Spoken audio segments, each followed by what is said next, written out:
एक समय की बात है, एक छोटे से गांव में एक मूर्ख बकरी रहती थी। ये बकरी बहुत ही मूर्ख थी और गांव वाले उसे हंसते रहते थे। बकरी का नाम बूंदी था।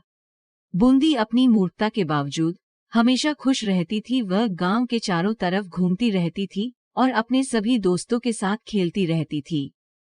एक दिन गांव में एक बुद्धिमान शेर आया। शेर ने बूंदी को देखा और उससे बोला, अरे बूंदी, तुम कितनी मूर्ख हो। तुम्हें अपनी बुद्धिमानी बढ़ाने के लिए कुछ करना चाहिए। बूंदी ने हंसते हुए कहा, अरे शेर भैया, जीवन में सब कुछ इतना गंभीर क्यों लेना? हंसी और मस्ती का भी अपना महत्व है। शेर हैरान हो गया और बूंदी से पूछा, तुम इतनी मूर्खता में भी क्यों खुश रहती हो?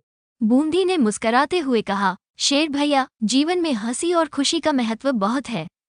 हमें अपनी छोटी छोटी खुशियों का आनंद लेना चाहिए, चाहे हमारी बुद्धिमानी हो या नहीं।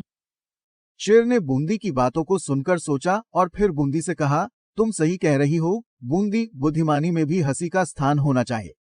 इसके बाद बूंदी और शेर एक साथ गांव के चारों तरफ घूमते रहते थे। वे एक दूसरे के साथ मस्ती करते और जीवन का आनंद लेते। गांव वालों ने उन्हें साथ देखकर हैरानी में डाल दी, क्योंकि अब शेर भी हंसता और मस्ती करता दिखाई दे रहा था। इस कहानी से हमें ये सीखने को मिलता है कि जीवन को छोटी छोटी खुशियों का आनंद लेना चाहिए।